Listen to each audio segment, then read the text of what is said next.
Una dirección de Twitter que está por ahí. Esto sirve porque en ocasiones por ahí les pongo algunos recordatorios de cuestiones relevantes que vemos en clase. Pues obviamente son mensajes muy breves, porque a veces no funciona la aplicación, pero cuestiones sobre las cuales hay que poner algún énfasis especial, pues a veces lo mencionamos por ahí. Una dirección de YouTube, eso es porque, buenas tardes, las clases las grabamos y un par de días después las subimos a esta web. Entonces, si alguien tuvo de ir o quiere repetir algo de la explicación o lo que sea, pues por ahí que esté.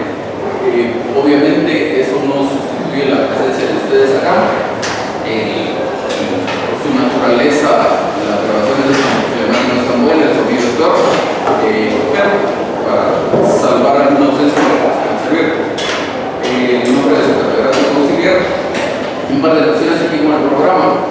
En el correo que me mandaron inicialmente de la facultad estaban cambiados los datos de las secciones. Aquí aparece que son sección 1, en realidad son sección 2 y aparece un salón de clases distinto. Programas para de clases en este salón. Por eso que empezamos hoy un poquito más tarde la clase, porque está en otro salón. Luego, ¿qué más tenemos por aquí? La descripción del curso. Dice, el curso se ubica en el área privada y se refiere al estudio de los aspectos fundamentales del proceso sumario y del proceso oral en todas sus fases, es decir, por los procesos sucesorios y los procedimientos de protección voluntaria. El contenido del curso de Derecho Procesal Mercantil 2 es teórico práctico. Los contenidos mínimos son el proceso sumario, el proceso oral, el proceso sucesorio y la protección voluntaria.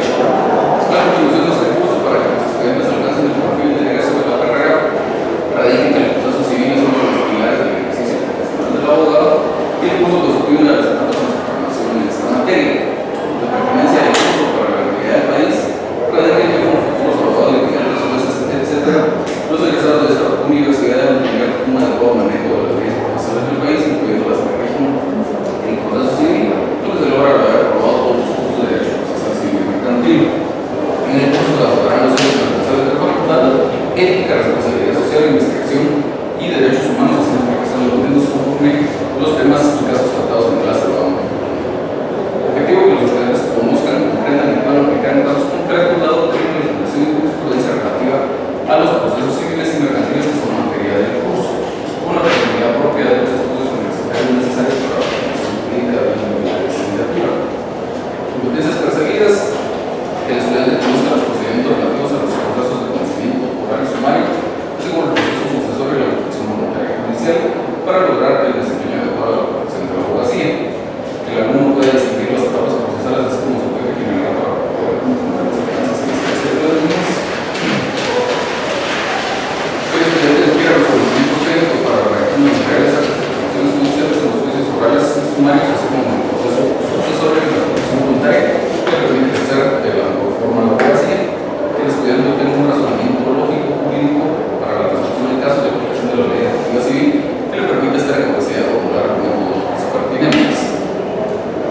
Metodología, estrategia de evaluación y integración de la nota. En esta asignatura es muy importante la participación activa del estudiante y deberá mantener un continuo programa de estudio, lo cual permitirá desarrollar una discusión enriquecedora del conocimiento adquirido durante el periodo de clases. Aspectos importantes a tener en cuenta: el alumno que iniciar el curso no haya leído completo, o al menos una vez el Código Civil, Código de Comercio, Guatemala, Código Procesal Civil y Mercantil, ley del organismo judicial y ley de los tribunales de familia, así como el expediente, al menos un proceso civil de conocimiento de que la demanda está la sentencia, va a tener dificultades en el desarrollo del curso. Se recomienda la lectura de este material en las primeras semanas del curso. Esto es bien importante, sobre todo si lo remarco aquí.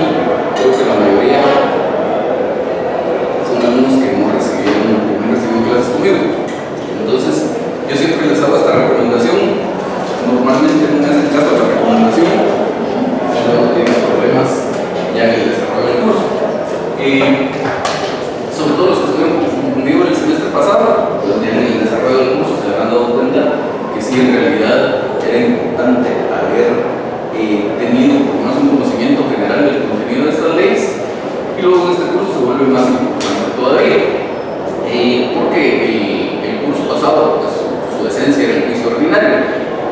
práctica, lo que se tramita por la vía de juicio ordinario son muy pocas cosas. La mayoría de los procesos de conocimiento en la práctica son orales o sumarios. Entonces aquí ya los temas sustantivos que se tratan en los procesos son muchísimo más. Entonces, pues aquí es una clase realmente de derecho procesal, no vamos a ver derecho sustantivo. El derecho sustantivo ya lo vieron ustedes en sus cursos, sobre todo de derecho civil y de derecho mercantil. Pero para resolver un caso, pues una de las primeras cosas que uno tiene que saber es cuál es la norma jurídica que rige ese caso. Y si no tengo por lo menos una idea general de cuál es el contenido del Código Civil y Código de Comercio, los nombres que se mencionan por acá, pues va a ser un poco difícil al menos que logre aplicar esa norma jurídica. Entonces, pues les insisto en esta recomendación. Luego dice, y siempre en este mismo tema, la idea aquí es que lo lean, se agarraran cualquier novela y se pusieran a leer, que tengan una idea general, no necesariamente que se lo aprendan. Entonces, parecería ser un montón, pero no, en realidad es algo que, por lo menos todas estas leyes, en una tarde que se dedicaran un fin de semana a leerlo, pues salen del problema y ya se les va a facilitar más el curso. Luego dice, es importante en este curso desarrollar la capacidad de crítica y autocrítica para poder mejorar el trabajo propio y diseñar estrategias ante los planteamientos de la contraparte. Entonces, aquí sobre todo, cuando vayamos revisando lo que ustedes van a ir haciendo, vamos a ir destacando aquellos aspectos que no están bien, aquellos aspectos que deberían corregirse. Ya lo hicieron bien en el memorial, pues, ya lo sabían, ¿no? El curso, la idea del curso no es venir a aplaudir lo que ustedes saben, sino a ver qué es aquello que no está tan bien para que se pueda corregir. Entonces, pues el ejercicio sirve para remarcar aquellos aspectos que es necesario que ustedes corrijan, y porque al final esa es una forma de conducirse que normalmente es de utilidad ya en el ejercicio de la profesión. ¿Qué quiere decir esto? Que si yo tengo la capacidad de detectar errores que hay en un escrito, por ejemplo, si por ejemplo yo estoy redactando una demanda, pues yo mismo cuando revise esa demanda voy a poder darme cuenta de algunos errores que pudiera tener, algunos aspectos que la contraparte pudiera aprovechar para diseñar su defensa y corregirlos antes de presentar la demanda. Lo mismo si me toca el abogado de papel del demandado, yo voy a poder establecer algunas cuestiones que no estén bien en la demanda y que me van a servir como argumentos para aplicar una nulidad, la excepción previa, la presentación de la demanda, una excepción previa, lo que fuera. Entonces, pues esa es la idea. Conforme vayamos desarrollando el curso, ustedes vayan presentando sus trabajos, se vayan presentando exámenes y se les vayan entregando corregidos, pues vamos a ver que van a existir algunos errores, ya sea de ustedes mismos o compañeros. La idea sería que aprendan ustedes de sus errores. Entonces, si fue mal en el primer examen, pero aprendí de esto y ya no vuelvo a cometer el error. Que es precisamente lo que dice el numeral 3. El 4 dice, en este curso no buscamos que el alumno aprenda a repetir los errores de los demás, y que simplemente aprenda a hacer un memorial que no se rechazado por el juez. La idea es que el alumno aprenda a plantear sus cuestiones con la mayor calidad técnica posible. ¿Qué quiere decir eso? Aquí, sobre todo en este curso, ustedes ya aprendieron a hacer sus demandas, de hacer sus memoriales en el curso pasado. Aquí ya lo que vamos a ir viendo son pues algunas particularidades que existen en el desarrollo del proceso en atención a que sea un juicio sumario, que sea un juicio oral, que sea un proceso sucesorio, etc. El curso anterior que ustedes recibieron, el Derecho Procesal Civil y Mercantil 1, es importantísimo, es la base de todo lo demás. Si ustedes sienten que no están tan sólidos los conocimientos en esta materia, sería bueno que repasen un poco. En este curso ya no vamos a pues, tratar conceptos memorial y estas cosas, pero sí partimos del supuesto de que ustedes saben eso, o por lo menos deberían saber, porque son temas, son cuestiones que vamos a clarificar en su momento. Del curso de Derecho Procesal Civil y Mercantil 1, uno debería salir preparado de tal forma que, como les decía hace un momento, uno lo que aprende es el juicio ordinario.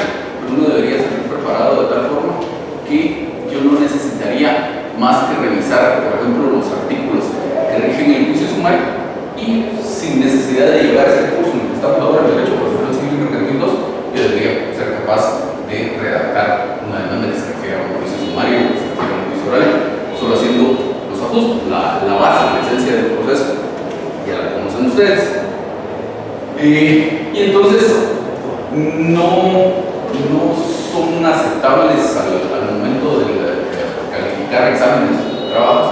Temas como que, pues yo en la oficina vi un material que se hizo exactamente igual y le dieron trámite. La idea no es aprender algo que digamos ahí se va, el avión le dio trámite, sino algo que esté realmente bien hecho. ¿Qué más? El orden de los elementos son muy memorial, las palabras que se utilizan, la redacción, etc. En algunas ocasiones es cuestión de estilo, pero en otras debe hacerse de alguna forma específica por alguna razón legal o de lógica jurídica. El alumno debe aprender cuándo está en presencia de alguna u otra situación y actuar en consecuencia. Entonces, ustedes como, ¿por qué las peticiones van en un determinado orden? ¿Por qué los requisitos cumplen de una determinada forma? Normalmente tiene su razón de ser, no es simplemente un capricho o el querer que ustedes hagan las cosas igual que yo. ¿Qué más? No es permitido fumar ni hablar por teléfono en clase, proyectar mensajes de texto, etc. Será altamente valorada la participación en clase, después de excepción de carrera, podrán asignarse puntos extras. Y eso sí es cierto, si les asignan puntos extras, obviamente, cuando es una participación prueba que se les tuviera. La asistencia puntual a clases es indispensable para la adecuada comprensión de los temas. No se otorgan puntos por asistencia, pero se podrán bajar puntos por inasistencia si llegadas tarde. Yo siempre vengo puntual a clases, algo que fuera algo realmente extraordinario. Hoy, por ejemplo, empezamos a un par de minutos tarde por el descuento de que me habían mandado a otro salón, pero en general yo estoy puntual en clases y empiezo puntual en clase. Entonces es importante que ustedes estén a la hora que inicie la clase, porque sobre todo siendo una clase de derecho procesal, estamos hablando de temas que se van a desarrollar en consecuencia. Si se pierden la primera parte de lo que se puede hacer, les va a costar tomar el no se aceptarán trabajos extemporáneos, el alumno debe estudiar los temas previos de discusión en clase. La idea sería que no viniéramos aquí cada martes, cada jueves a descubrir un tema totalmente nuevo, sino algo que ustedes pues, ya por lo menos alguna idea se hubieran formado, idealmente tendrán algunas dudas que quisieran resolver. Luego, en los exámenes no se permite consultar a los compañeros ni pedir leyes o otro material en calidad de presto, no solo hacerlo por un que va a restar en el examen al alumno. Y los exámenes tampoco se permiten instrumentos electrónicos como teléfonos celulares, tabletas de otros similares. Su utilización para lograr que se hagan puntos en el examen del alumno. Los exámenes escritos deberán desarrollarse a máquina mecánica o eléctrica sin memoria, no se permiten computadoras, máquinas eléctricas con memoria o similares. Esto lo remarcamos desde hoy que es el primer día de clases. Todavía faltará bastante para que hagamos exámenes, pero vayan preparando desde ya. Si no tienen máquina mecánica o eléctrica sin memoria, vayan viendo si tienen que prestar una para el momento o si van a comprar una o lo que fuera. Tanto en exámenes como trabajo para valorar el lenguaje, la ortografía y la redacción jurídica. Eventualmente me he visto en la necesidad de tener que bajar puntos por mala ortografía. Entonces, tengan atención a eso. Muchos en la generación de ustedes se acostumbran a que el Word o el procesador de textos que sea les marca las faltas de ortografía y no le ponen atención al tema. Pero la ortografía es una cuestión importantísima, sobre todo en nuestra carrera. Un profesional, cualquiera que sea, se ve muy mal que tenga mala ortografía, pero en alguna otra profesión todavía me pasa. En un lugar donde es aceptable que tenga mala ortografía, por lo tanto les insisto, eventualmente podría bajar los puntos por esa razón. Luego la calificación está en esta tablita por acá. Un examen sobre el juicio sumario que vale 20 puntos, cuando terminemos el tema. Otro sobre el juicio oral que también vale 15 puntos. Otros que también vale 20 puntos, perdón. Otro sobre jurisdicción voluntaria que vale 15. Va a haber una exposición de trabajos en grupo que vale 5 puntos. Ustedes van a tener que tener alguna participación en los mood courts. En su momento les vamos a dar los lineamientos al respecto, eso vale 5 puntos también. Va a haber también un trabajo sobre relaciones transversales de la facultad, que en su momento se les va a asignar, también vale 5 puntos. Y luego una evaluación final de 30 puntos para hacer 100. Los contenidos ya los verán ustedes despacio después, solo los tendremos que son 4 grandes temas: juicio sumario, juicio oral, jurisdicción voluntaria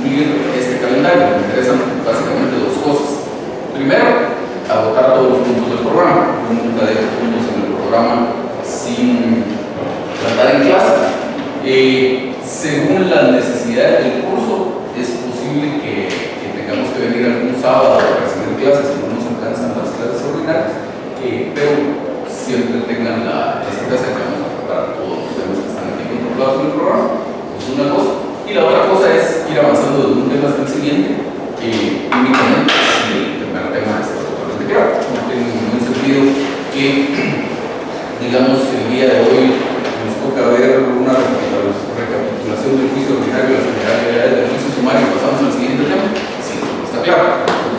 Pues siéntanse en la total libertad de plantear sus dudas. Si no están de acuerdo en algo que se dice acá, pues siéntanse en la total libertad, vamos a tener una discusión respetuosa sobre los temas. Obviamente algo que tenga fundamento, no el berrinche de que a mí me gusta hacerlo de otra forma, sino si tengo algún argumento de por qué las cosas no son como están tratando en la clase, también lo puedo hablar. Pero sobre todo lo de sus dudas. Si tienen duda, pregunten. Yo normalmente interrumpo la clase para preguntar si hay dudas, pero si antes de eso surge alguna duda, pues seguro me levanto la mano y me pregunto. Lo que sí no, y si necesitan que se les explique más de una vez el tema, pues 3, 4, 5 veces, no importa. La idea es que quede claro. Lo que sí no funciona es cuando se ponen a platicar entre ustedes. Si tienen dudas, levantan la mano, consultan acá, no se consulten entre ustedes, porque luego pierdo la atención y ya se vuelven a acabar. Entonces, referencias bibliográficas, las que ven por ahí, esas son puramente algunas indicaciones de referencia, no tenemos un libro de texto, no es necesario un libro de texto. Si ustedes quieren un libro de texto, pueden usar de estos si lo quieran, o cualquier otro libro de cualquier otro autor. Los textos, ¿sí? En ninguno, en realidad yo no me baso en ningún libro para dar la clase, porque este curso lo desarrollamos más con base en lo que está establecido en la ley y que extraemos de ahí. Ustedes con el curso pasado vieron las generalidades del proceso en realidad, pues se supone que eso lo deberían tener claro. Luego, para este curso, pues ya los libros extranjeros ya les funcionarían muy poco. Los libros extranjeros, pues para ver los temas generales, que esos en teoría los deberían tener claros. Si quieren buscar algo, sería algún libro de algún autor nacional, y ahí ya se nos restringe bastante la cuestión. Que normalmente usa todo el mundo, el del doctor Aguirre Godoy, funciona. A mí, como autor nacional, me gusta más el de Nájera Papán, pero se trata solo de un juicio ordinario, o sea que igual para este curso no me serviría. Y de ahí cualquier otro autor nacional que pues trate estos temas del juicio oral y del juicio sumario. Click todavía tendrá programa. Sí, por aquí ya lo vimos. Gracias.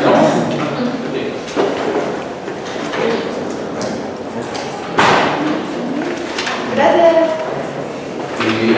Pues les insisto, si quieren comprar libros, si tienen alguno en su casa o en su oficina, lo que sea, les funciona, si no, no es necesario.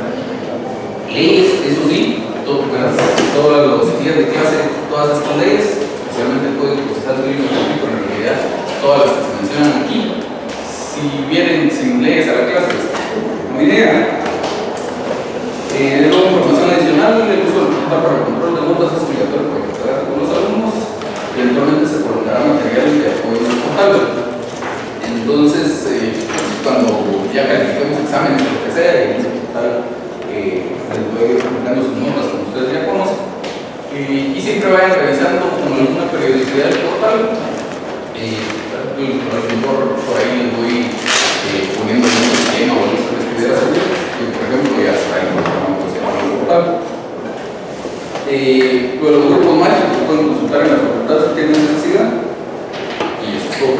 ¿Alguna duda antes de que empecemos? ¿No? Entonces, vamos a entrar ya en materia de curso.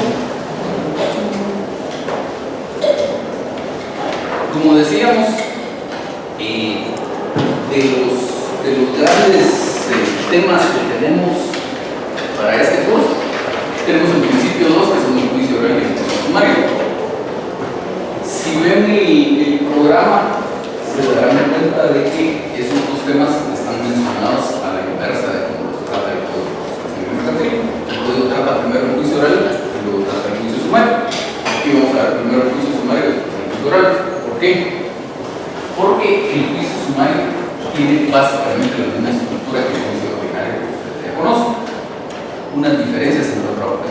plazos y un par de cosas más, pero en general en la misma estructura. Entonces va a ser mucho más fácil para ustedes, va a hacer un cambio mucho menor el juicio ordinario sobre la base, el juicio sumario, perdón, sobre la base de lo que ustedes ya conocen del ordinario, y pues ya luego veremos el juicio oral, que sí es totalmente diferente.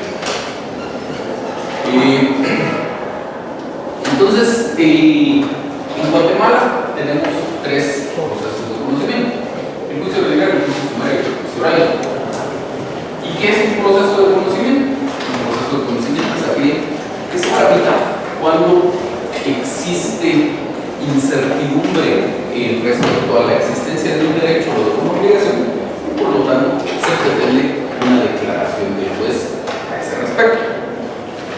A diferencia de lo que pasa con los procesos de ejecución, en los cuales ese derecho o esa obligación ya se ha establecido en un documento al que la ley considera que tiene el documento por su misma naturaleza como documento, tiene suficiente mérito como para que ya no sea necesario que exista una declaración del juez respecto a ese derecho o a esa obligación, sino ya solo vamos a ver los procedimientos para que sea efectivo.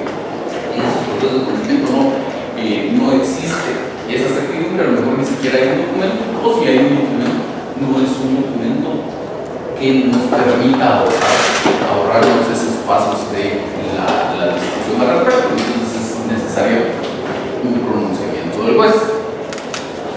Y entonces, puestos dentro de esos procesos de conocimiento, decíamos, tenemos en principio el juicio ordinario y el segundo, que es el primero que vamos a ver en este curso, es el juicio sumario. ¿Y qué es el juicio sumario? El juicio sumario pues, no es más que un proceso de conocimiento que tiene plazos teóricamente más breves que el juicio ordinario. Precisamente por esa razón se llama sumario. El sumario hace relación a brevedad. Entonces, teóricamente es un proceso más breve que el ordinario.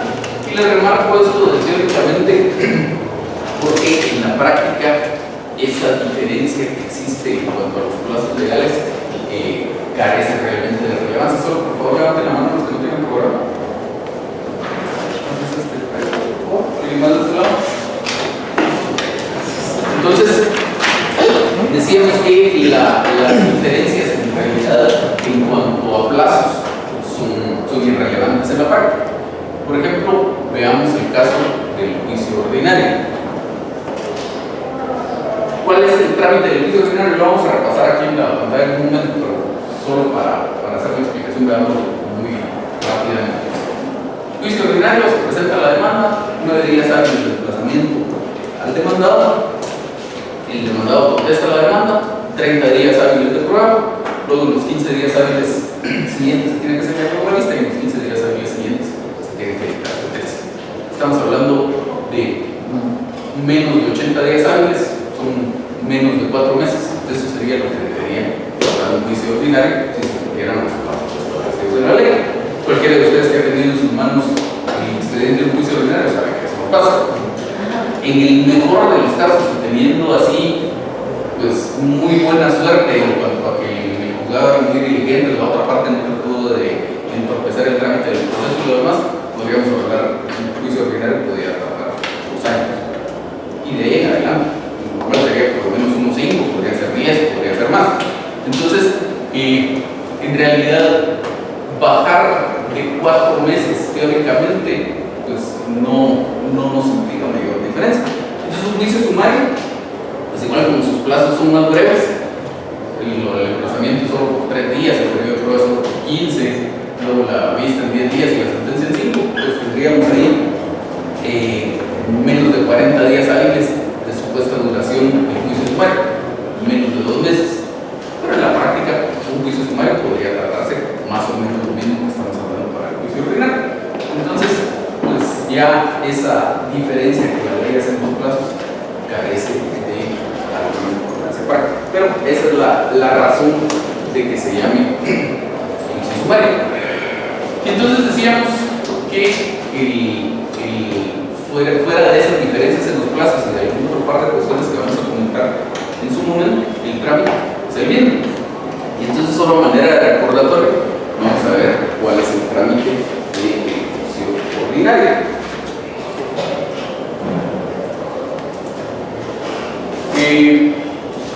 Como se supone que esto es el recordatorio que ustedes ya lo conocen, lo vamos a ver de una forma más o menos rápida, pero igual que durante todo el curso, si tienen dudas,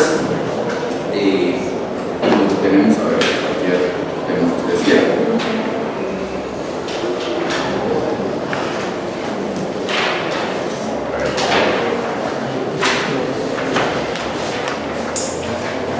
Licenciado, ¿Qué manda? falta dos.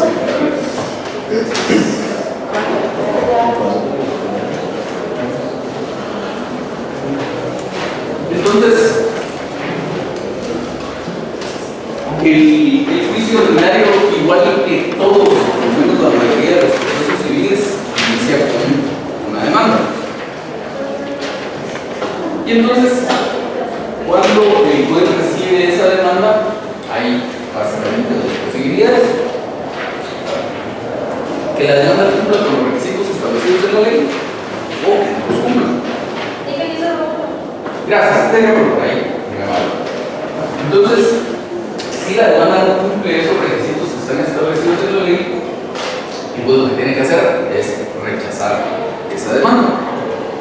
Y ahí vamos viendo la importancia que en la práctica tienen los requisitos formales de cualquier memorial.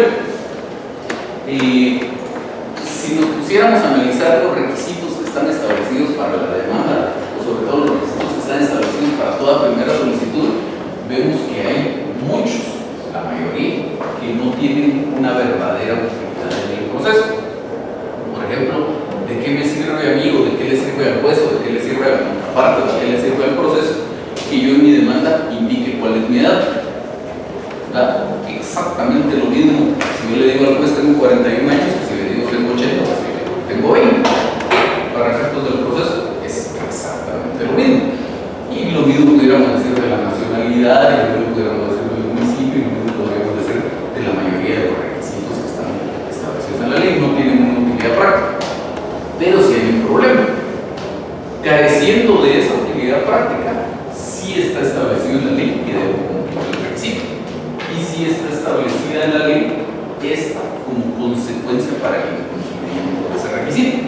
Entonces, yo no les puedo enseñar a ustedes en general, sobre todo en el semestre anterior, su catedrático no les pudo haber enseñado el curso diciéndoles pues, los requisitos que no deberían existir, no importa, y olvidaron el tema, concentrémonos en las cuestiones de fondo. Entonces, cuando ustedes salgan y presenten sus memoriales en la práctica, lo que va a pasar es que van a rechazar todos los memoriales por cuestiones puramente formales. Entonces, aunque no tienen una verdadera importancia o una incidencia práctica en el proceso, pues hay que ser muy cuidadosos, muy escrupulosos en el cumplimiento de esos requisitos, porque lo contrario va a implicar el rechazo de la demanda. Y si el juez no rechazara esa demanda, pues basados en el tema ese de la crítica que veíamos al inicio, pues lo que va a pasar es que la otra parte sí va a revisar escrupulosamente que yo no cumplí con algún requisito, y sobre la base de ese incumplimiento va a estructurar por lo menos una parte importante de su defensa. Y hay muchos procesos que se han perdido, no por cuestiones de fotos, que se han perdido por cuestiones como estas que parecerían intrascendentes. Y casos, por ejemplo, en los cuales presento mi demanda cuando estoy muy cerca de que se cumpla el plazo de prescripción. Entonces me rechazan la demanda porque no cumple algún requisito, o peor todavía, le dan trámite y luego la otra parte es la que hace valer el incumplimiento de ese requisito. Y luego resulta que mientras todo esto pasa, se cumple el plazo de prescripción. Cuando la vuelvo a presentar, me plantean la excepción previa de prescripción y se acabó. Y entonces, pues, eso implica una grave responsabilidad frente al cliente. No solo la responsabilidad moral y la responsabilidad que como profesional debería hacer un buen trabajo, sino además hay una responsabilidad civil.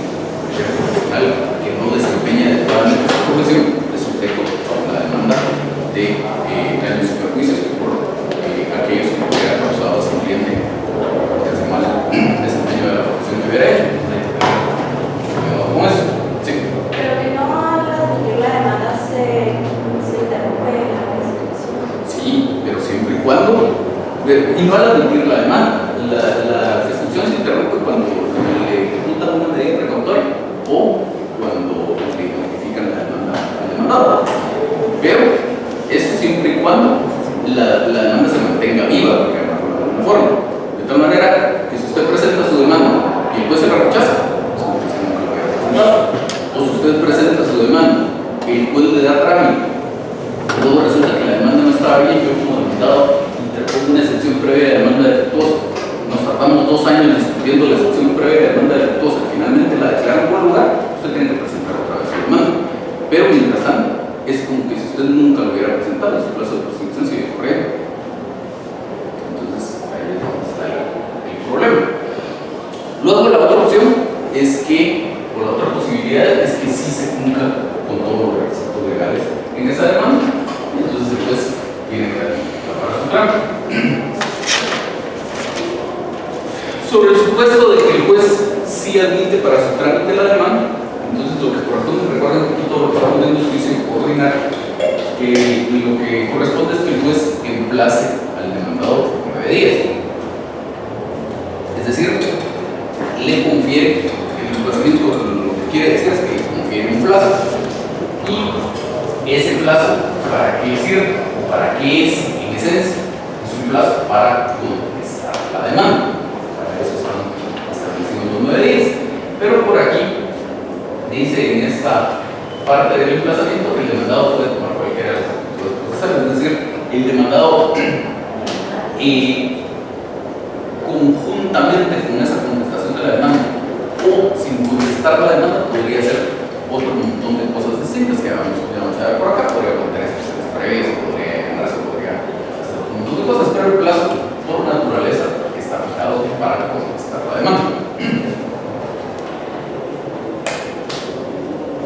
Entonces, dentro de los primeros 6 días de esos 9 que se le confieren al demandado, podría interponer excepciones previas. Estas excepciones previas se tramitan por el procedimiento de los incidentes, uno de los cuadritos que ustedes tienen por ahí en esas hojitas que le reparten, tiene ese procedimiento de los incidentes. Y luego las restantes posibles actitudes procesales del demandado se llevan a cabo dentro de todo ese plazo de 9 días, o por lo menos todo ese plazo de 9 días me va a servir para saber cuál de esas actitudes va a tomar el demandado.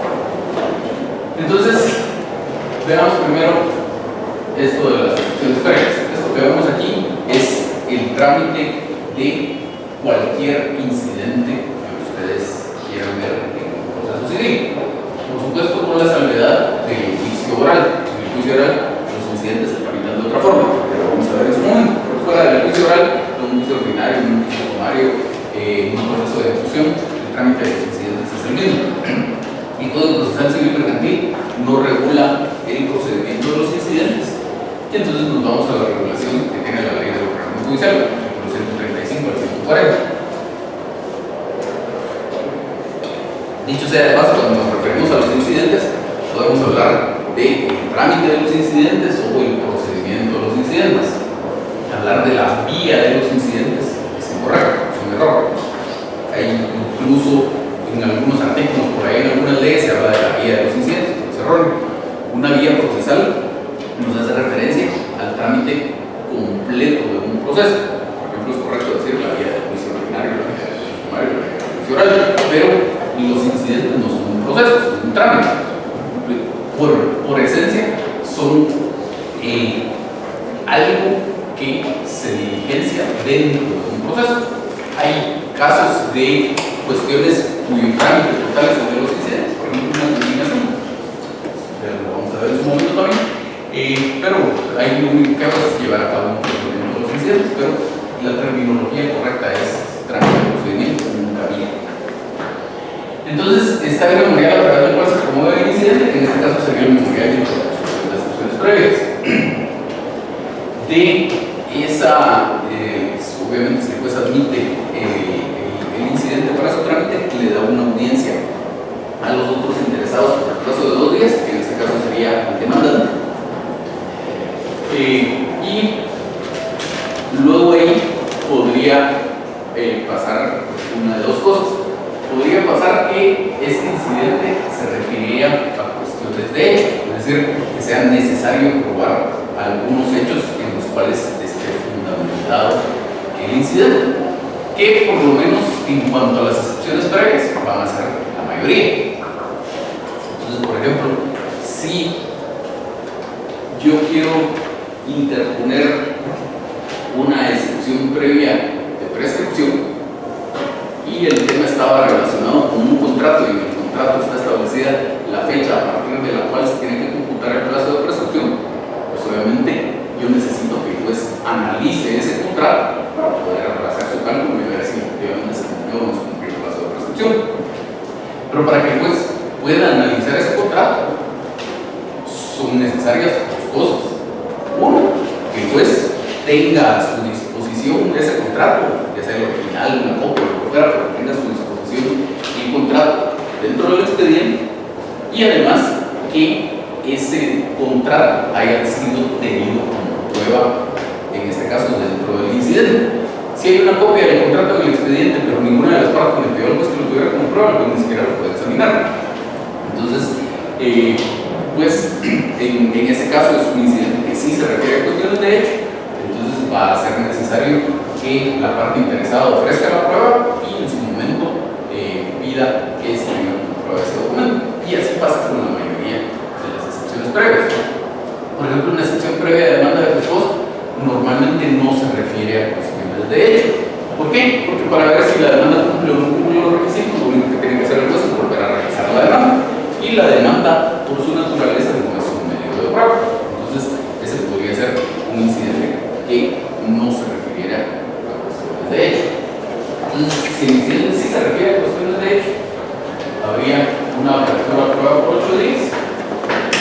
Y si el incidente no se refiere a cuestiones de hecho, pues una vez queda en estado de resolver, y en los 3 días siguientes, pues tiene que indicar que la otra apertura de prueba se resuelva el incidente. Y luego la posibilidad de plantear algunos recursos. ¿Qué recursos? Vamos a depender de qué incidente estemos hablando y de qué tipo de proceso estemos hablando. Estamos viendo el trámite general de los incidentes. Entonces dependerá, hay algunos casos en los que va a ser apelable y algunos otros en los que no.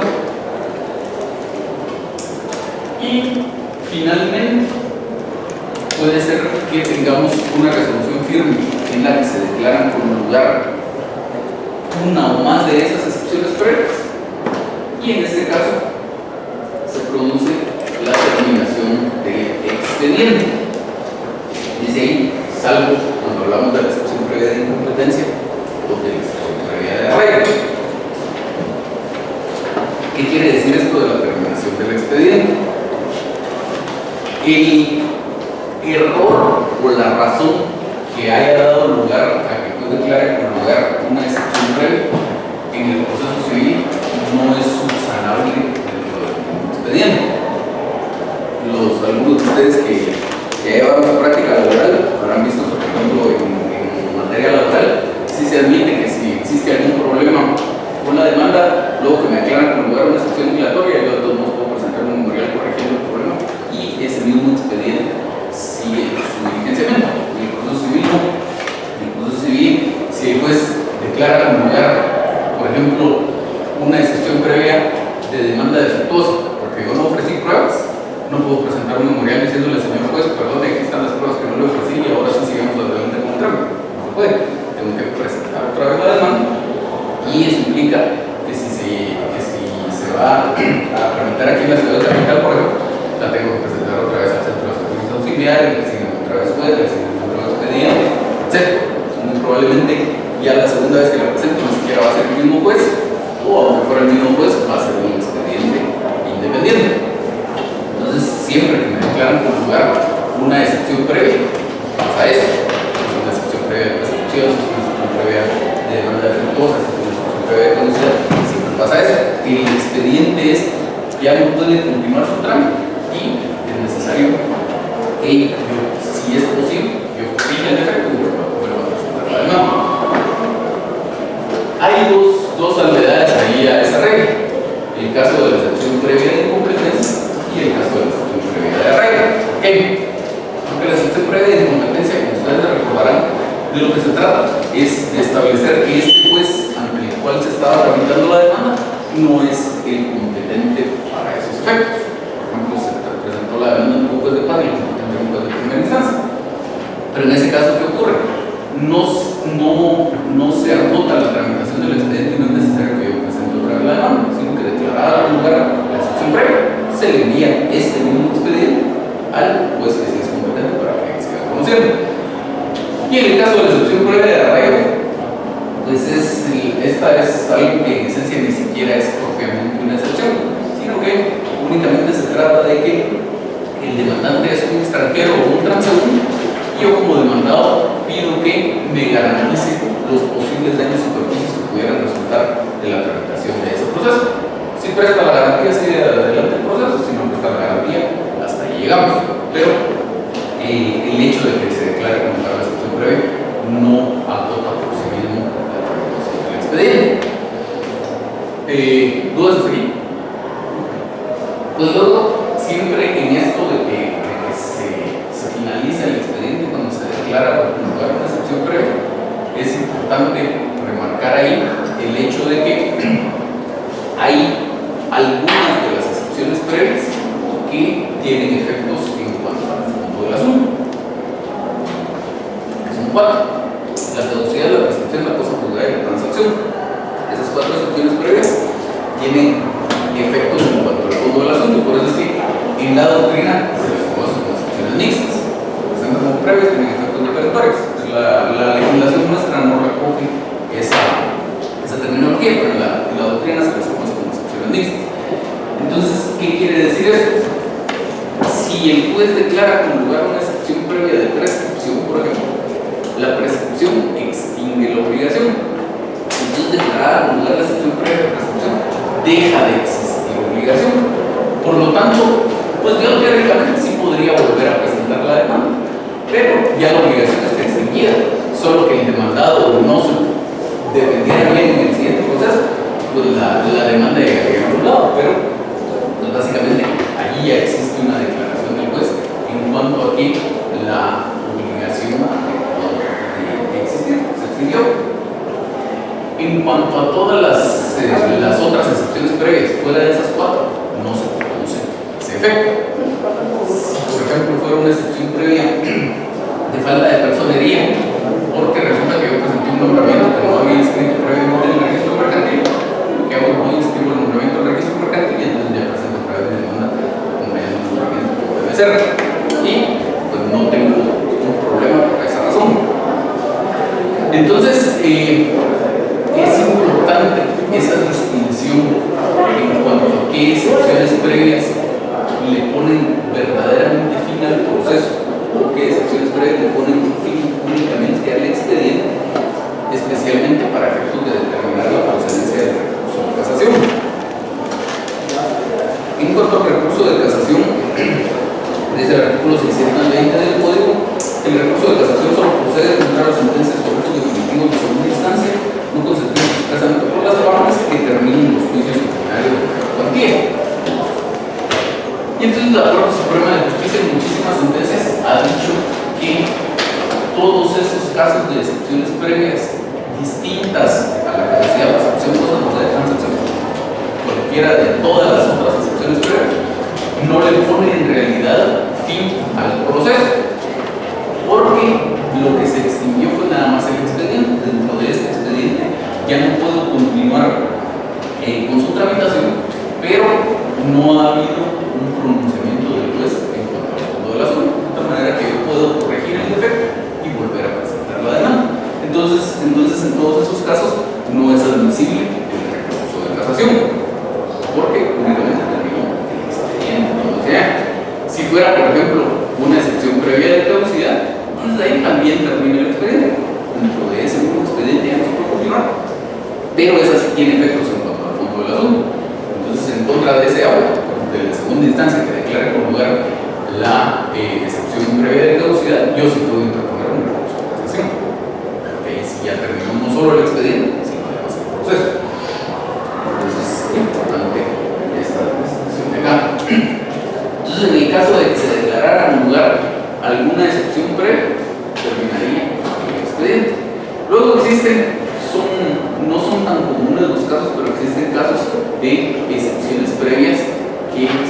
declaran como lugar solo parcialmente. Por ejemplo, en el caso de la prescripción, uno de los procesos que vamos a ver en este curso es el juicio sumario. Y dentro de las cuestiones que se tramitan por la vía del juicio sumario están los asuntos de arrendamiento y de desocupación. Entonces, ahí, en los tribunales, miles de casos del juicio sumario se tramitan para tratar de cobrar rentas atrasadas.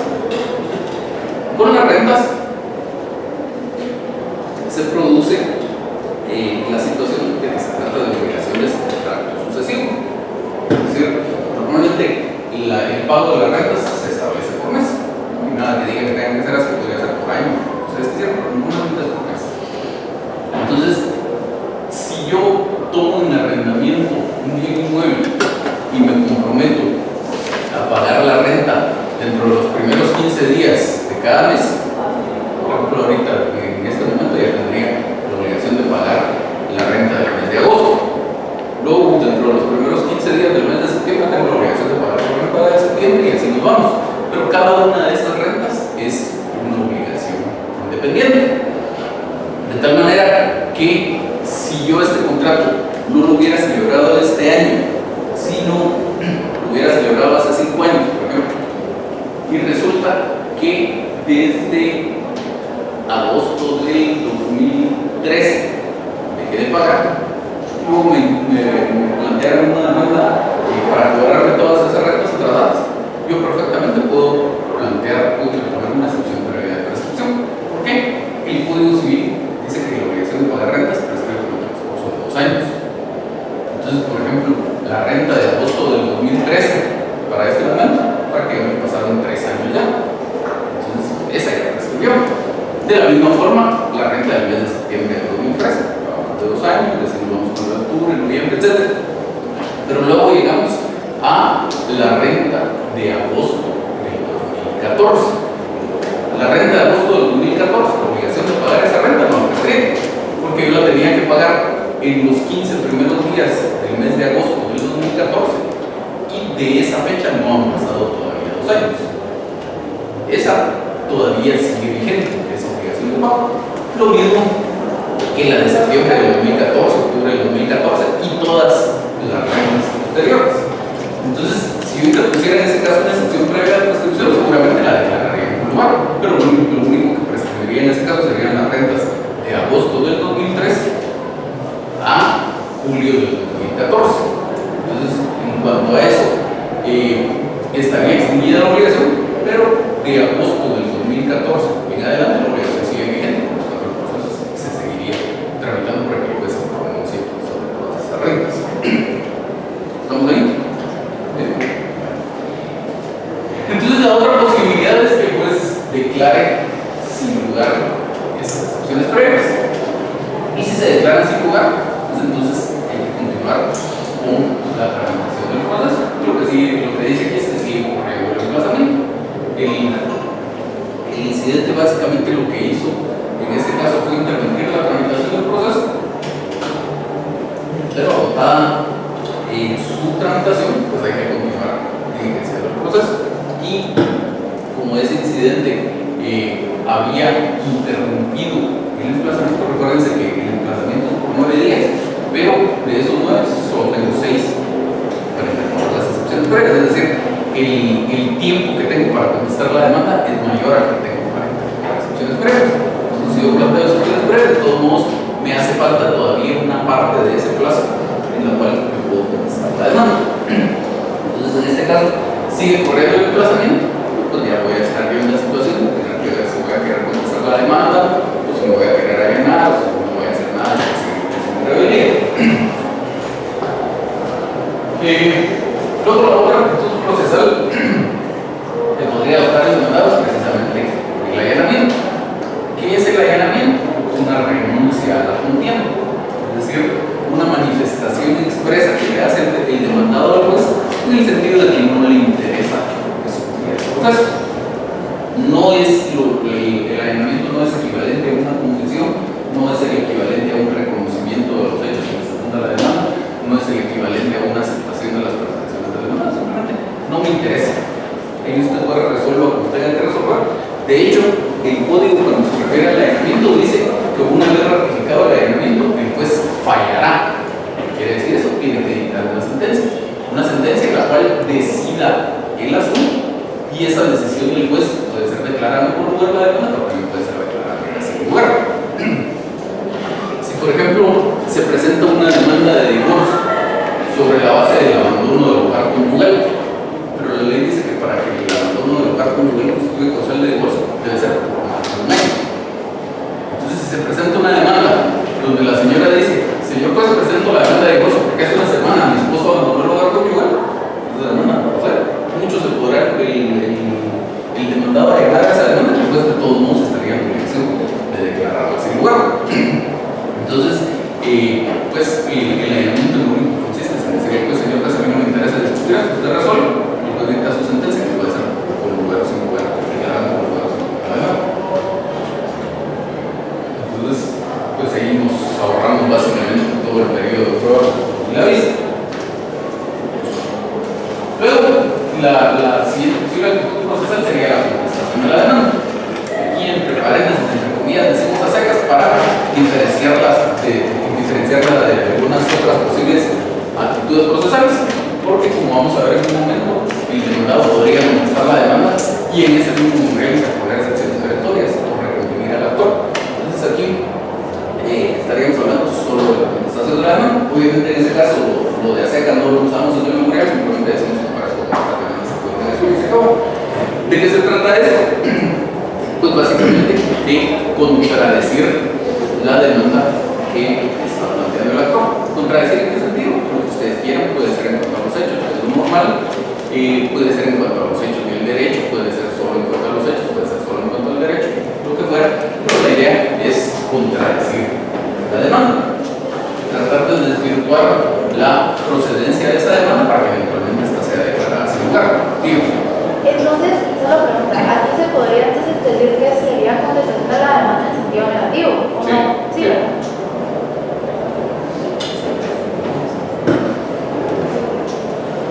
Luego está la contestación de la demanda con excepciones perentorias. Recordarán ustedes que en los procesos de conocimiento civil tenemos excepciones previas y tenemos excepciones perentorias. Las excepciones perentorias, aquellas que atacan el fondo del asunto, y estas se interponen con la contestación de la demanda. Eso quiere decir en el mismo memorial. No es admisible, por ejemplo, aunque yo llegue con mis dos memorialitos en la mano al juzgado a decir: aquí está mi memorial de contestación de demanda y aquí está mi memorial de excepciones perentorias. Si quieren recordar excepciones perentorias, son en el mismo memorial de contestación de la demanda. Tampoco es admisible interponer excepciones perentorias sin que exista contestación de demanda. Sí puede haber contestación de demanda sin excepciones perentorias, pero no puede haber excepciones perentorias sin contestación de la demanda. Entonces, esta sería otra posible actitud procesal: contestar la demanda y en el mismo memorial interponer excepciones perentorias. Otra posibilidad sería contestar la demanda y en el mismo memorial reconocimiento al actor. ¿Qué quiere decir eso? Que en el mismo proceso, aquel que originalmente era demandado presenta una demanda en contra de aquel que originalmente era demandado. Y entonces esto igual se puede hacer con la contestación de la demanda. Entonces yo podría contestar mi demanda y en ese mismo memorial reconvenir al actor.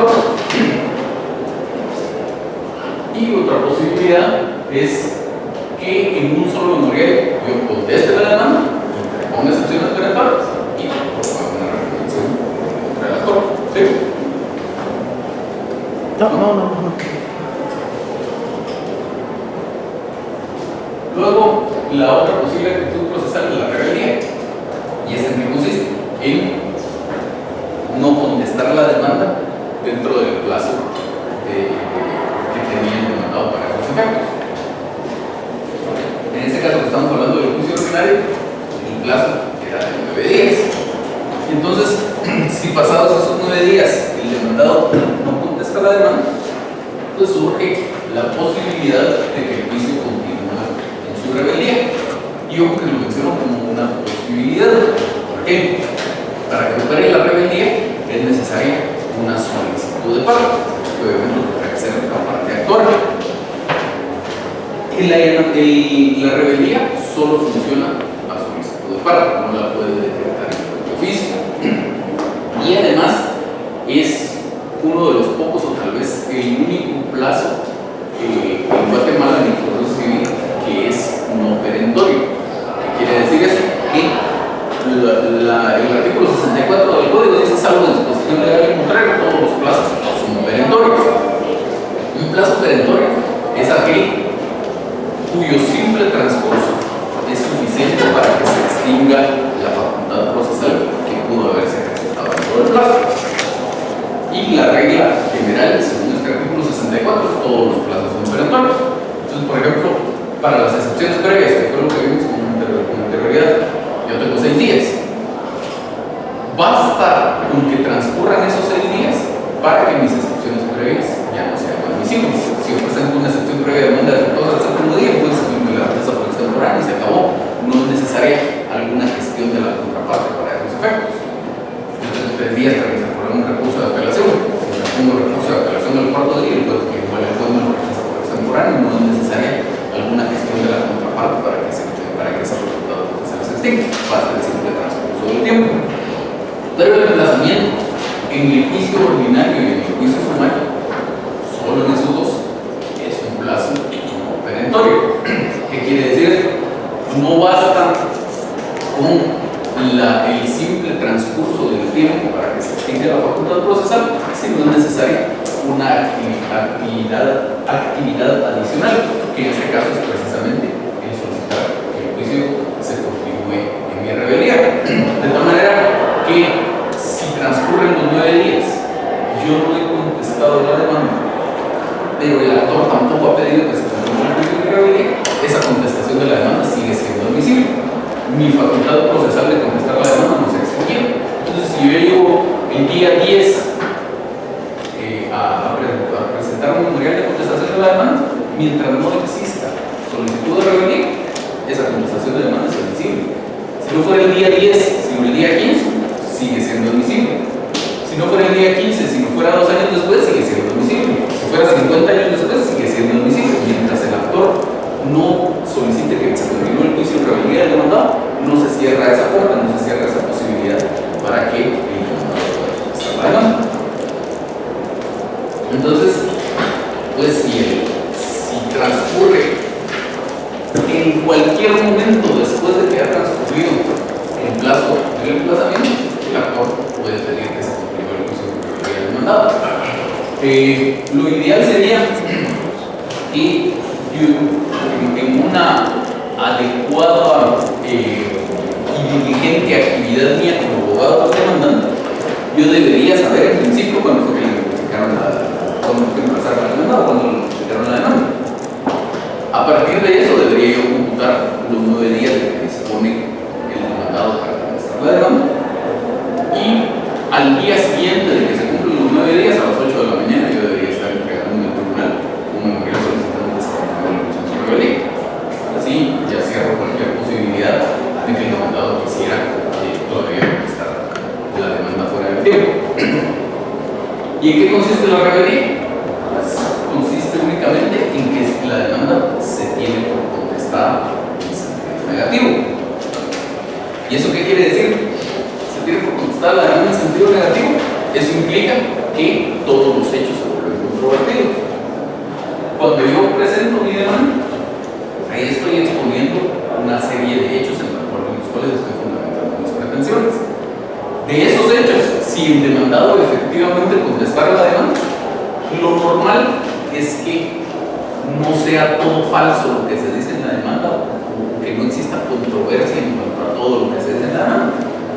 La mayoría de veces en la práctica ocurre que hay algunos hechos en cuyo acaecimiento las partes sí están de acuerdo. Entonces, lo normal sería que si el demandado contesta la demanda, dijera: pues mire, señor juez, es cierto que sí celebramos este contrato, es cierto que sí existía esta obligación, pero, y entonces ya empieza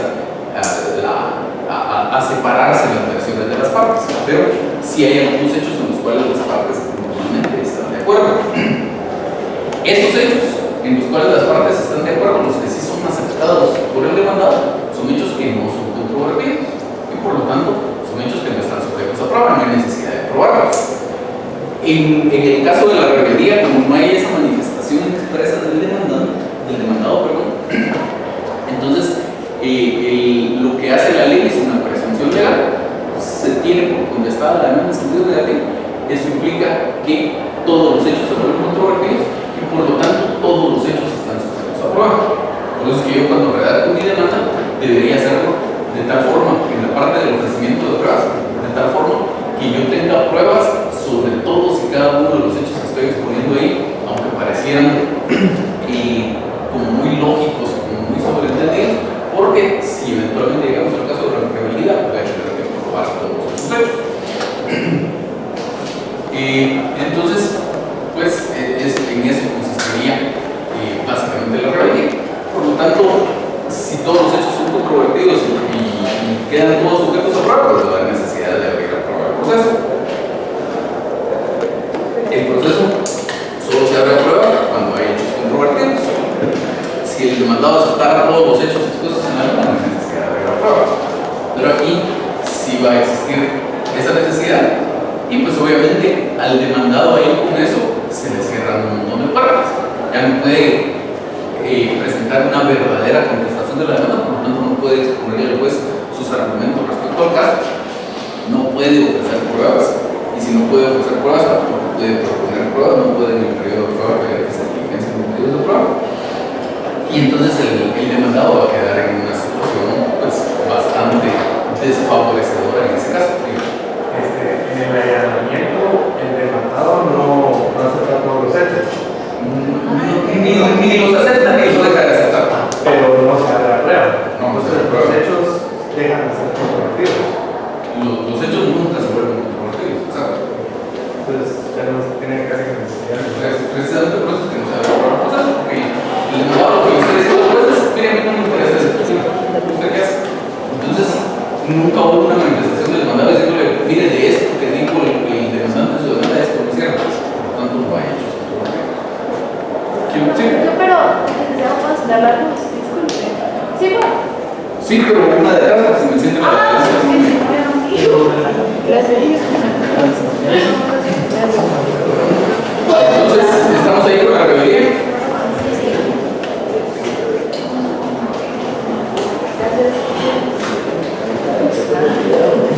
Luego, únicamente en el caso de la reconvención, tendríamos esta parte adicional acá. En el caso de la reconvención, dice la ley que presentada una reconvención se procederá conforme a lo dispuesto para la demanda. ¿Qué quiere decir eso? Pues, ¿qué es lo dispuesto para la demanda? Lo primero, el juez tiene que determinar si la admite o no la admite para su trámite, si cumple o no cumple los requisitos legales. Y luego, si cumple los requisitos legales, tiene que, recordando que esto es un juicio ordinario, tiene que emplazar al demandado 9 días. Entonces en la reconvención también se procede conforme a lo dispuesto para la demanda y el juez califica esa reconvención para establecer si cumple o no con los requisitos legales. Si no los cumple, no la rechaza. Y si cumple los requisitos legales, admite para su trámite esa reconvención y emplaza al reconvenido por 9 días. Entonces, en el caso de que exista contestación de la demanda con reconvención o contestación de la demanda con instituciones preventorias de reconvención, pues hay que llevar a cabo esta tramitación adicional, un emplazamiento por 9 días al reconvenido, en el cual ese reconvenido puede adoptar cualquiera de las actitudes procesales que podría adoptar el demandado. Puede haber excepciones previas, puede contestar la reconvención, puede contestar la reconvención con excepciones preventorias. Se podría tener que seguir el juicio en rebeldía del reconvenido porque no le contestó la reconvención, etc. Y pues ahí estará toda esta tramitación de la reconvención hasta que finalmente llegamos a un punto en el que el reconvenido contesta la reconvención o se tiene por contestada esa reconvención, que sería básicamente lo que yo llamo una actitud procesal de fondo, que tenemos el planteamiento de excepciones previas, por ejemplo una actitud procesal, pero no es una actitud procesal de fondo. Si yo interpongo excepciones previas y me las declaran sin lugar, yo todavía tengo que hacer algún pronunciamiento contestar la demanda, no tengo que ganar o se tiene que comunicar el juicio en mi rebeldía. Entonces, una actitud procesal de fondo es aquella que se refiere al asunto, que sería contestación de la demanda con sus distintas variables, solo contestación de demanda o con excepciones perentorias o con convención o las dos cosas. Entonces, es una posibilidad. La otra posibilidad es un allanamiento. Ya existe ahí un pronunciamiento mínimo al fondo del asunto, por lo menos para decir algo que no me interesa discutirlo. O la rebeldía, caso en el cual por prescripción legal se tiene por contestada la demanda en sentido negativo. Entonces, en cualquiera de todos esos casos, en cuanto a la reconvención, ya podemos continuar con la siguiente etapa del proceso, que sería la prueba. Es decir, cuando se interpone una reconvención, no hay dos periodos de prueba, un periodo de prueba por la demanda de la reconvención, sino que primero esperamos a ver qué va a pasar con esa reconvención, si el reconvenido la va a contestar o no, y una vez que efectivamente la conteste, o que se tiene por contestada porque hubo una rebeldía, entonces podemos pasar a la prueba. Y si fuera cualquiera de las otras actitudes procesales, solo contestación de demanda con excepciones perentorias o rebeldía, pasamos por una vez a la prueba, que en el caso del juicio ordinario es 30 días. Una cuestión importante que me hizo falta decirles en cuanto a la rebeldía es que lo único que evita la rebeldía es la contestación de la demanda. El código en este tema de la rebeldía tiene muy mala regulación. Por ejemplo, dice que si el demandado no comparece, se seguirá el juicio de su rebeldía. Pero lo que evita la rebeldía no es la comparecencia del demandado. Porque, por ejemplo, si yo interpongo excepciones previas, ya comparece el proceso. Pero eso no evita, si la declaran sin lugar, no evita que eventualmente se continúe el juicio en mi rebeldía si yo no contesto la demanda. Vas a contar las excepciones previas, todavía tengo que contestar la demanda.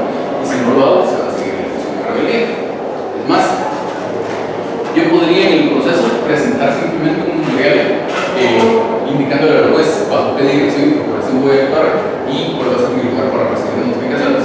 Con eso ya compareció el proceso.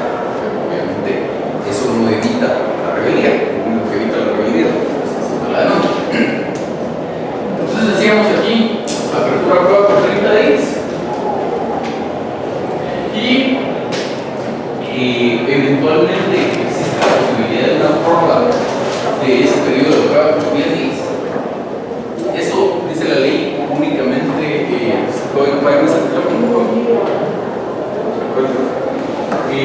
únicamente en el caso de que sea necesaria. ¿Y cuándo es necesaria? Dice la ley, si no se hubieran podido diligenciar todas las pruebas sin culpa de la parte.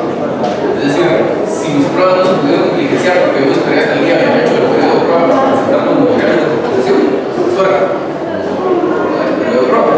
Pero si yo fui diligente en la proposición de los medios de prueba y por cuestiones ajenas a esa voluntad mía o a esa posibilidad de decisión de ejecución mía, el medio de prueba no se pudo diligenciar, pues existe esa posibilidad de una prórroga del periodo de prueba.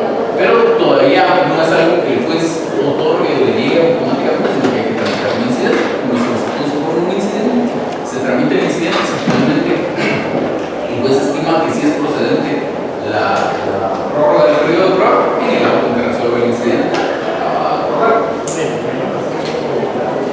Y entonces, ya luego de esa prórroga del periodo de prueba, podríamos pasar a la vista. Una pregunta sobre la declaración de testigos. Cuando la declaración de testigos indica que tiene que mediar 3 días entre la notificación a la persona que va a hacer la declaración de testigos y la audiencia. Lo que pasa es que se presenta, o sea, se ofrece ya efectivamente la prueba, pero faltan 3 días para que se termine el periodo de prueba. O pasan los 2 días, ya no se puede iniciar. Ya no se puede hacer. El juez en ese caso, lo que ocurre aquí es que el periodo de prueba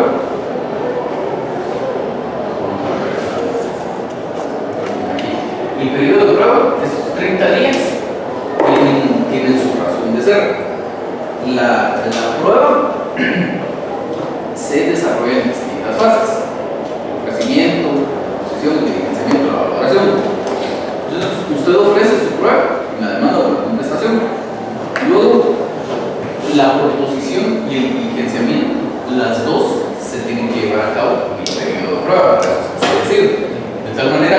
en esos 30 días yo debería presentar mis memoriales de proposición de prueba. El juez debería señalar las audiencias, obviamente en su resolución debería dictar resoluciones señalando las audiencias. Esas resoluciones deberían ser notificadas con las antelaciones que corresponden, en este caso de los 3 días que usted plantea, y las audiencias deberían llevarse a cabo. Solo existen 2 medios de prueba que pueden beneficiarse fuera del periodo de prueba, que son el reconocimiento judicial y la declaración de las partes. Entonces ahí me informa. Ahí si yo quiero, si puedo presentar el día 29 o el día 30 del periodo de prueba mi memorial de proposición de pruebas, me informa. Pero fuera de ese caso, para todos los demás, yo tendría que presentar mi memorial de proposición de pruebas con una antelación suficiente, porque igual el juez tampoco está, o el tribunal en general, no está tramitando solo este proceso. Entonces a lo mejor yo no la presento tan cerrado o con tan poco tiempo como usted plantea. La presento 6 días hábiles antes de que se vence el periodo de prueba. Pero resulta que durante todos esos 6 días hábiles ya la agenda del tribunal estaba llena de audiencias y no había posibilidad de que me señalara una audiencia. Igual voy a perder la posibilidad de que se presente esa declaración de testigos.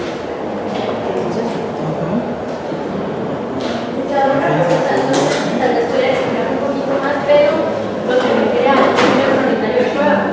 En esos 120 días cuentan junto con este o en la parte. No, cuentan igual. Bien.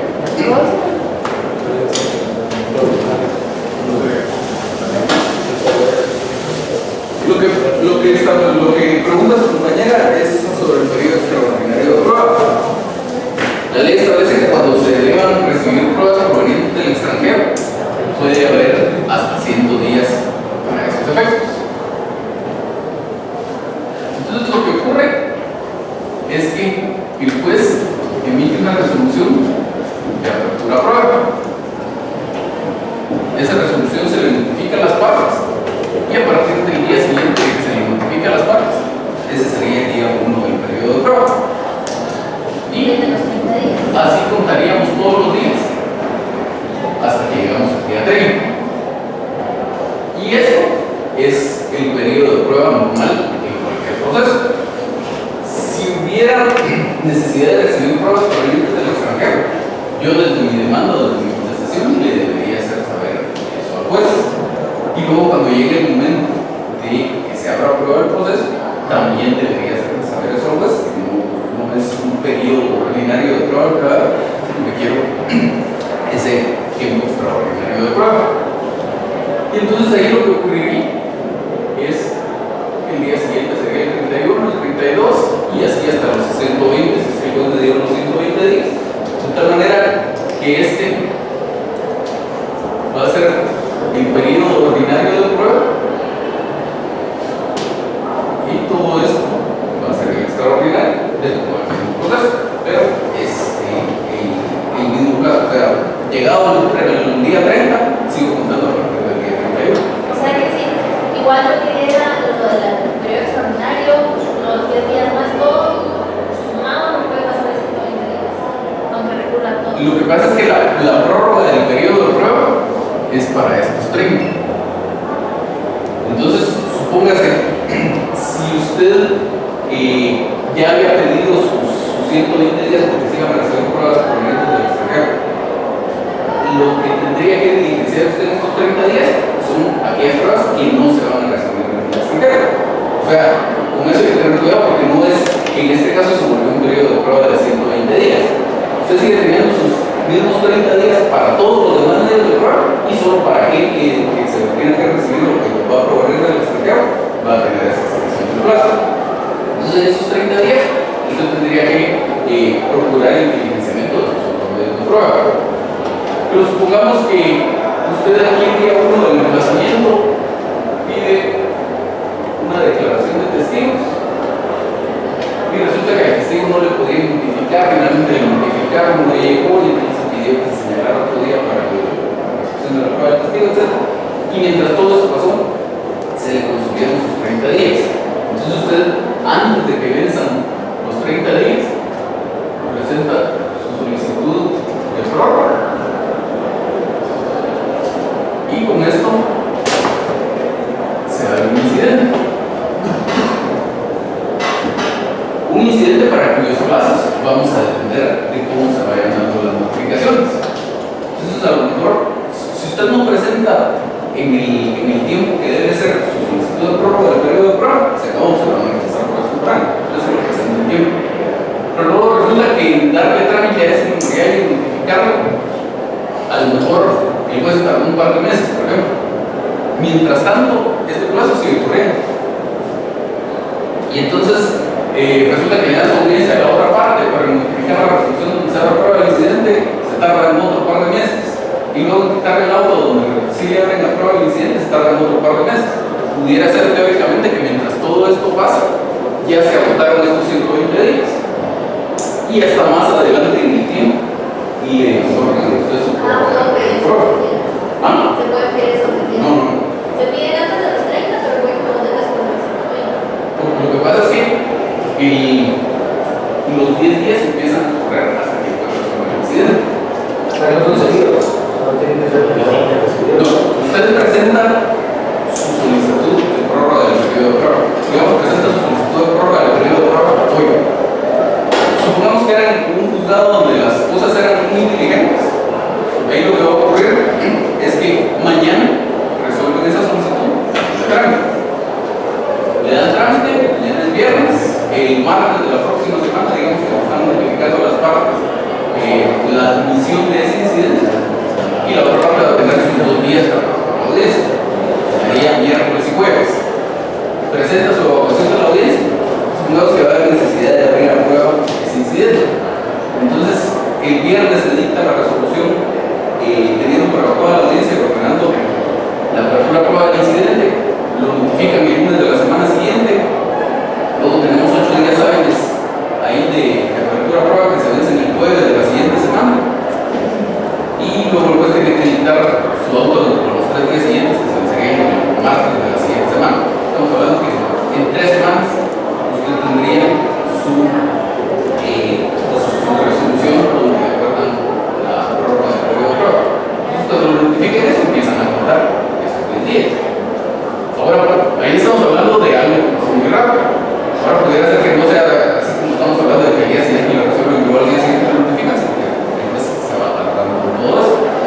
Entonces, mientras eso pasa, no importa qué tan rápido o qué tan lento pase esto de acá, esto sigue corriendo, porque es normal. Desde el punto de plazo nunca se da.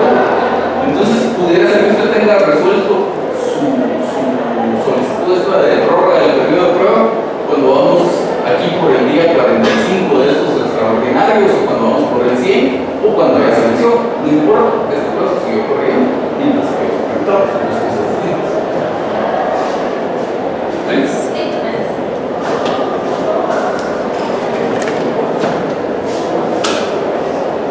Entonces, decíamos ahí que una vez que se haya vencido la prórroga del periodo de pruebas y ese tipo de datos señala de guerra para la vista.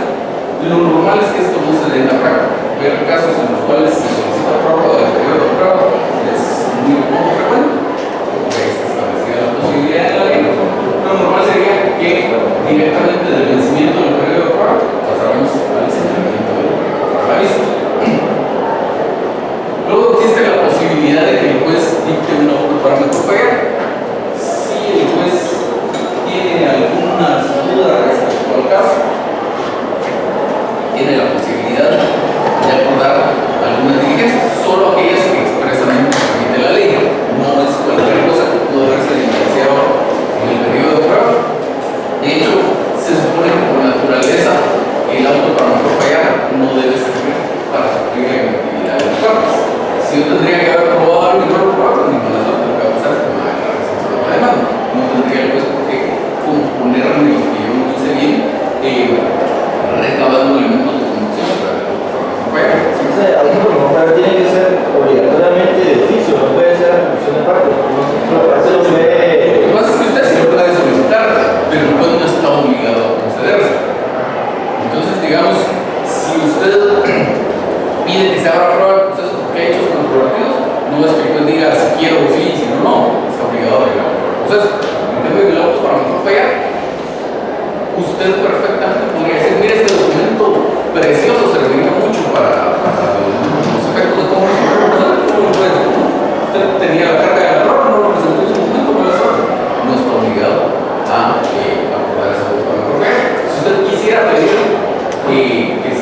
Y ese sería, en líneas muy generales, el trámite de elección ordinaria.